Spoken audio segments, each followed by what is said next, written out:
నమస్తే, welcome to 99 TV. ఈ సర్క్రీక్ ఏంటి, కరాచీ దాకా ఏంటి, ఎందుకు రెండు దేశాలు ఒకేసారి యుద్ధ విన్యాసాలు చేస్తున్నాయి, భారత్ కానీ పాకిస్తాన్ కానీ, ఏంటి దీని ఇంపార్టెన్స్? లాస్ట్ మంత్ రక్షణ మంత్రి రాజ్నాథ్ సింగ్ ఏమి హెచ్చరించారు? పాకిస్తాన్ ఏమన్నా కవ్వింపు చర్యలకు దిగుతోందా? ఆపరేషన్ సింధూర్ తర్వాత పాకిస్తాన్ ఇలాంటి విన్యాసాలు చేయడం అనేది ఖచ్చితంగా ఒక యుద్ధాన్ని ఆహ్వానించడం కోసమే. పాకిస్తాన్ బలం ఏంటి, పాకిస్తాన్ వెనక నుంచున్నది ఎవరంటే చైనా అని ఖచ్చితంగా తెలుస్తుంది. చైనా కూడా ఒకవైపు ఈ తనకు 3 దేశాల సరిహద్దులుగా ఉన్న చోట ఈశాన్య ప్రాంతంలో యుద్ధ విన్యాసాలు ప్రారంభించింది.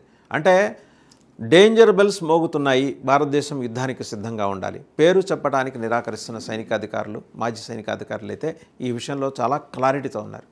సర్క్రీక్ అనేది వివాదాస్పద ప్రాంతం. దీని మీద రెండు దేశాలకి క్లెయిమ్ ఉంది. ఏంటి అసలు సర్క్రీక్ ఏంటి, అటువైపు పాకిస్తాన్ ఎందుకు చేస్తుంది, అండ్ సర్క్రీక్ గగనతలంలో మన విమానాలు, యుద్ధ విమానాలు ఎందుకు విన్యాసాలు చేశాయి? వీటన్నిటి మీద ఒక సమగ్రమైన విశ్లేషణ అందించే ప్రయత్నం ఇది. ఒకసారి చూద్దాం. నిజంగా చూస్తే కనుక భారత త్రివిధ దళాలు తోటి గుజరాత్, రాజస్థాన్ పశ్చిమ సరిహద్దుల్లో త్రిశూల్ అనే పేరుతో సైనిక విన్యాసాలు మనం ప్రారంభించాం. ఈ విన్యాసాలు మనకి ఇటువైపు రాజస్థాన్ పశ్చిమ సరిహద్దుల్లో పాకిస్తాన్తో ఉన్న పశ్చిమ సరిహద్దు వరకు సాగుతాయి. అంటే సర్క్రీక్ దాటి సాగుతాయి అన్నమాట.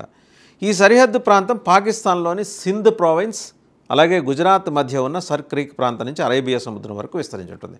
చూడండి, ఎంత వ్యాస్ట్ ఏరియా ఉంది. ఇక్కడ మనం ఎందుకు కీలకంగా దీని గురించి మాట్లాడాల్సి వస్తుందంటే అంతర్జాతీయ సముద్ర జలాలు.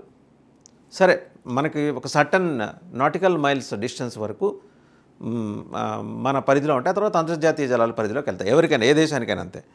అలాగే ఆపరేషన్ సింధూర్ తర్వాత ఇది అతి పెద్ద వార్ ఎక్సర్సైజ్. ఇక్కడ గమనించాల్సింది, అత్యంత పెద్ద వార్ ఎక్సర్సైజ్ అని డిఫెన్స్ ఎక్స్పర్ట్స్ చెప్తున్నారు. అదే సమయంలో పాకిస్తాన్ నావికా దళం చూసాం, మన 4 డేస్ పాటు ఉత్తర అరేబియా సముద్రంలో యుద్ధ విన్యాసాలు చేసింది. అయిపోయినాయి, యుద్ధ విన్యాసాలు అయిపోయినాయి. ఒకే సమయంలో ఒకే ప్రాంతంలో ఎందుకు రెండు దేశాలు దృష్టి పెట్టాయి? ఇది జియో పొలిటికల్ అఫైర్స్ ఎక్స్పర్ట్స్ దీన్ని చాలా కీలకంగా అబ్జర్వ్ చేస్తున్నారు. ఎందుకంటే ఇది ఏ రకంగా క్షేమదాయకం కాదు. కవ్వింపు చర్యలకు పాకిస్తాన్ దిగుతోంది కాబట్టి భారత్ కూడా త్రిశూల్ పేరుతో ఎక్సర్సైజ్ చేసింది అనేది వారి అబ్జర్వేషన్. ఈ ప్రాంతంలోనే మన భారత సాయుధ దళాలు సంయుక్త సైనిక విన్యాసాలు నిర్వహిస్తున్న ప్రాంతాన్ని మొత్తం త్రివిధ దళాలు, army, navy and air force. Pakistan కూడా తన నౌకాదళ క్షిపణి ప్రదర్శనల కోసం నావిగేషనల్ హెచ్చరికలు జారీ చేసింది. ఎందుకు ఇది? మనం చేయాలనుకున్న సమయంలోనే, చేస్తున్న సమయంలోనే ఎందుకు పాకిస్తాన్ ఇలా చేయాలనుకున్నది?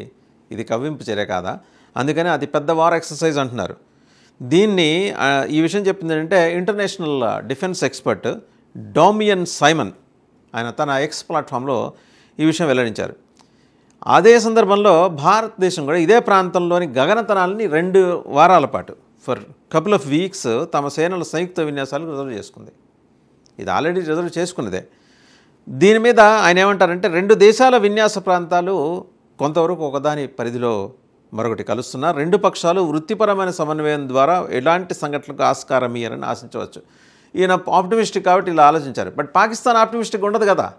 ఎంతసేపు కయ్యానికి కాలు దూవటం, ఏదో ఒకటి టెర్రరిస్ట్ యాక్టివిటీ చేయాలనేది పాకిస్తాన్ ఉద్దేశం అన్నప్పుడు పాకిస్తాన్ ఎవడు నమ్ముతాడు? సరే, ఇంకా ఇప్పుడు పాకిస్తాన్ నౌకాదళం ఏం చేసింది అరేబియా సముద్రంలో విన్యాసాల్లో ఏంటంటే, కరాచీలో ప్రారంభమైతే విన్యాసాలు పాకిస్తాన్ అంతర్జాతీయ ఇంటర్నేషనల్ మ్యారిటైమ్ ఎక్స్పో అండ్ కాన్ఫరెన్స్లో భాగంగా జరిగాయని క్లెయిమ్ చేసింది. 44 దేశాల నుంచి వీళ్ళకి 133 మంది ప్రతినిధులు ఇందులో పాల్గొన్నారట. ఇది మింగం ఎతుకులేదు కానీ మీసాలకు సంపెంగనని, వాళ్ళ దేశాన్ని వాళ్ళు పోషించుకోలేరు కానీ మళ్ళీ వేరే దేశాల నుంచి ఎవరు వస్తే వాళ్ళని కూర్చోబెట్టి సకల సపర్యలు చేశారట. ఈ రోజుకి పాకిస్తాన్ ఆర్థిక పరిస్థితి ఎలా ఉందో ప్రపంచం మొత్తానికి తెలుసు. విన్యాసాల సమయంలో, జాయింట్ ఎక్సర్సైజ్ సమయంలో అంతర్జాతీయ చట్టాల ప్రకారం పొరుగు దేశాలకు వైమానిక హెచ్చరికలు జారీ చేస్తారు. ఇప్పటికే ఈ పని జరిగిపోయిందని మన వైపు నుంచి ఉన్న ఒక నేవీ సీనియర్ ఆఫీసర్ చెప్తున్నమాట. అయితే Pakistan naval chief admiral Naveed Ashraf ఈ క్రీక్ ప్రాంతంలోని స్థావరాలను ఎందుకు సందర్శించారనే దాని మీద ఇప్పుడు ఫోకస్. వాళ్ళేంటి, అక్కడున్న ఇన్ఫర్మేషన్ అక్కడి నుంచి అడ్మినిస్ట్రేటివ్ క్యాపబిలిటీస్, అలాగే కాంబాటింగ్ ఎబిలిటీస్ని వీటిని రివ్యూ చేయడం కోసమని ఆయన సందర్శన చేశారని చెప్పేసి వాళ్ళు చెప్పుకొచ్చారు. అదే సమయంలో 3 ఆధునిక హోవర్ క్రాఫ్ట్ వాహనాలని నౌకాదళంలో చేర్చారట. ఇది కీలకమైన పాయింట్. వాళ్ళు చెప్పింది ఏంటి, మ్యారిటైమ్ ఎక్స్పో అని చెప్పాం, ఇంతమందిని పిలిచాం ఒక 20-30 దేశాల నుంచి అని చెప్పేసి. కానీ అక్కడ చేసింది ఏంటి, ultra modern hovercraft 2400 TD hovercraft వెహికల్స్ని వాళ్ళు అక్కడ చేర్చారట మొత్తం దాంట్లోకి.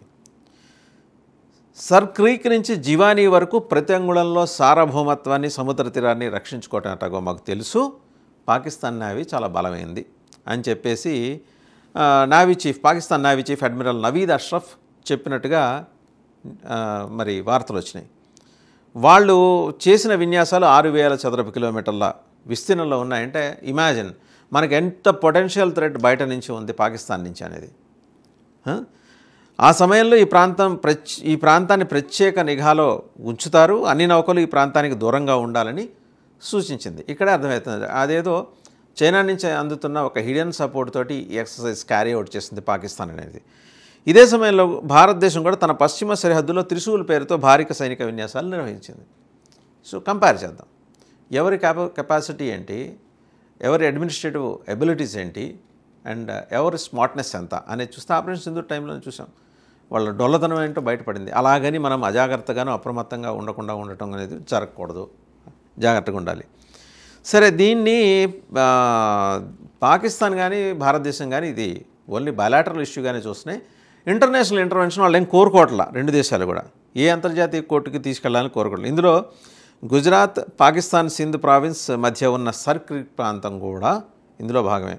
పాకిస్తాన్ సింధ్ ప్రావిన్స్కి గుజరాత్కి మధ్య ఉంది సర్ క్రీక్ అనేది. సర్ క్రీక్ సుమారు 96 కిలోమీటర్ల పొడవు ఉంటుంది. దీని మీద భారత్, పాకిస్తాన్లకు వేరువేరు అధికారాలు ఉన్నాయి. మనం ముందు రాసుకున్న దాని ప్రకారమే. ఇంతకుముందే డిఫెన్స్ మినిస్టర్ రాజ్నాథ్ సింగ్ ఏం మాట్లాడారు, సర్ క్రీక్ ప్రాంతానికి సమీపంగా సైనిక మౌలిక వసతులను అభివృద్ధి చేస్తోంది పాకిస్తాన్ అని చెప్పేసి ఎలిగేషన్ చేశారు. అంటే మనం రెచ్చగొట్టడానికి సర్ క్రీక్ అవతల వాళ్ళు అక్కడికే అర్జెంటుగా వెళ్ళి infra facilities for their army, navy or air force చేయటం ఏంటనేది సర్ క్రీక్ సరిహద్దు వివాదాన్ని పాకిస్తాన్ ఉద్దేశపూర్వకంగా మళ్ళీ రగిలిస్తోంది. ఇది మనమైతే భారతదేశం అయితే చర్చల ద్వారా పరిష్కారం కోసం ప్రయత్నించిన పాకిస్తాన్ ఉద్దేశాలు స్పష్టంగా లేవు. ఇక్కడ సైనిక మౌలిక సదుపాయాలు విస్తరించడం వారి ప్రాథమికంగా వారికి ఉన్న ఉద్దేశాన్ని చూపిస్తోంది. ఈ ప్రాంతంలో పాకిస్తాన్ అలాంటి పెచ్చ వేషాలు వేసినా మాడు పగిలిపోతుందని చెప్పేసి ఆయన స్పష్టంగా హెచ్చరించారు. ఇవన్నీ దీంతో ఇప్పుడు మనం చేసిన విన్యాసాలు చాలా వ్యూహాత్మకంగా మారాయనేది క్లారిటీ ఉంది. ఈ సైనిక విన్యాసాలు గుజరాత్లోని కచ్ ప్రాంతంలో మనం చేశాం. అండ్ ఇలా చూస్తే ఈ 96 కిలోమీటర్ల పొడవైన ప్రాంతం మీద భారత్, పాకిస్తాన్ మధ్య వివాదం ఇంకా పరిష్కారం కాలేదు. ఈ విన్యాసాలు ఈ ప్రాంత పరిధిలోనే కేంద్రీకృతమయ్యాయి అని ఇంటర్నేషనల్ డిఫెన్స్ ఎక్స్పర్ట్స్ అయితే అంటున్నారు. బట్ రేపొద్దున విస్తరిస్తే అప్రమత్తం కావాల్సిన అవసరం చెప్తున్నారు. ఆపరేషన్ సింధూర్ తర్వాత భారత్ సైన్యం పూర్తి స్థాయిలో మోహరించి సిద్ధంగా ఉందన్న విషయం పాకిస్తాన్కి చూపించడానికి ప్రయత్నిస్తుందని చాలామంది ఎనలిస్టులు కానీ, రిటైర్డ్ డిఫెన్స్ ఎక్స్పర్ట్స్ కానీ, ఆర్మీ ఆఫీసర్స్ కానీ అంటున్నారు.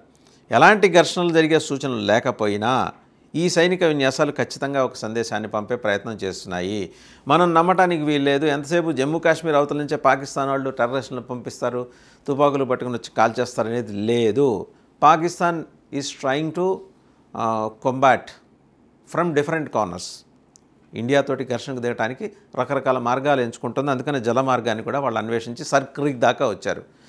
అండ్ ఇది రిటైర్డ్ సీనియర్ ఆఫీసర్స్ యొక్క అభిప్రాయం. భారత నౌకాదళం operations director general vice admiral A N Pramod ఆయన ఏమంటున్నారంటే, southern military command, western naval command, south western air command ఈ విన్యాసాల్లో పాల్గొన్నాయి. మొత్తం కూడా ఇందులో 20 నుంచి 25 యుద్ధ నౌకలు ఉన్నాయంటే మనం చేసినాయి. 40 యుద్ధ విమానాలు, ఇతర విమానాలు కూడా ఉన్నాయి.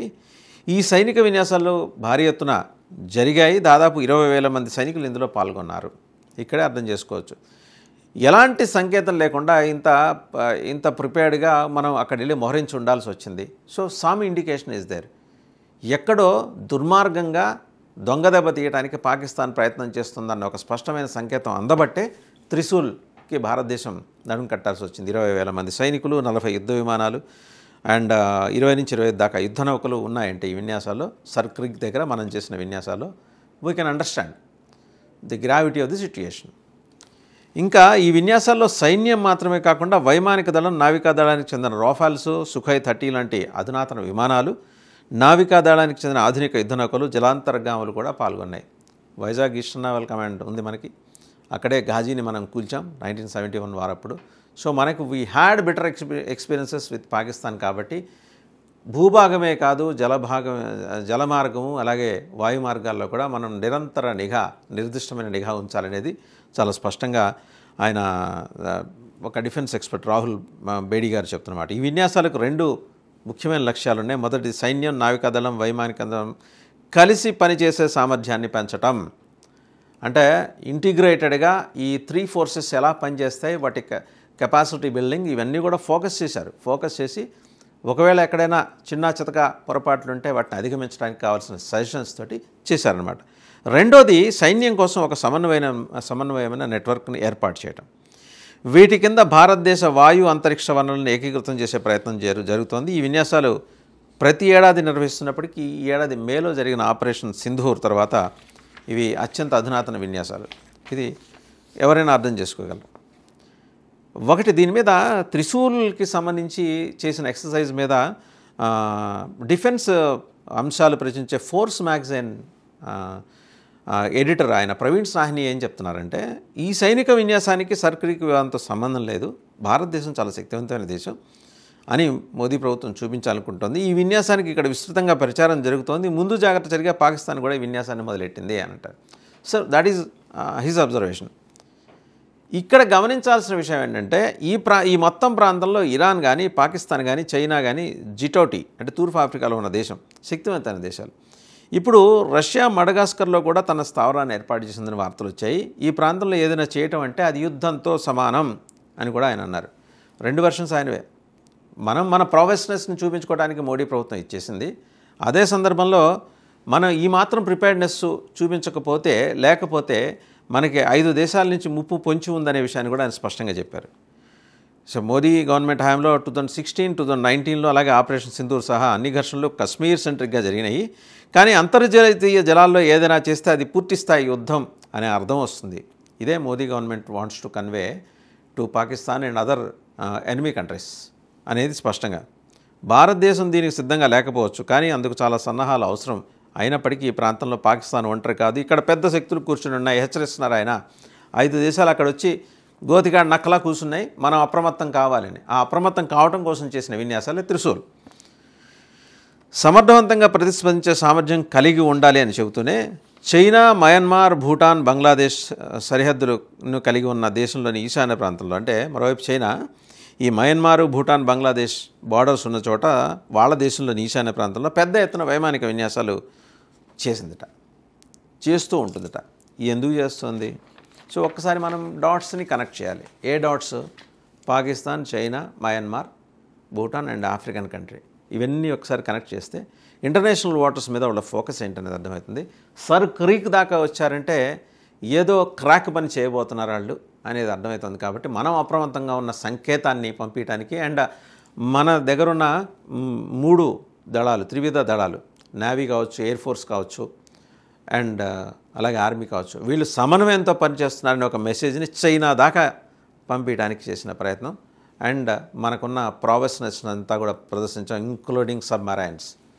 సో సర్ క్రీక్ దాటి పాకిస్తాన్ ఇక్కడ దాకా వస్తే మాడు పగలగొట్టడానికి భారతదేశం సిద్ధంగా ఉందనే దానికి సంబంధించిన సమగ్ర కథనం అన్నమాట ఇది.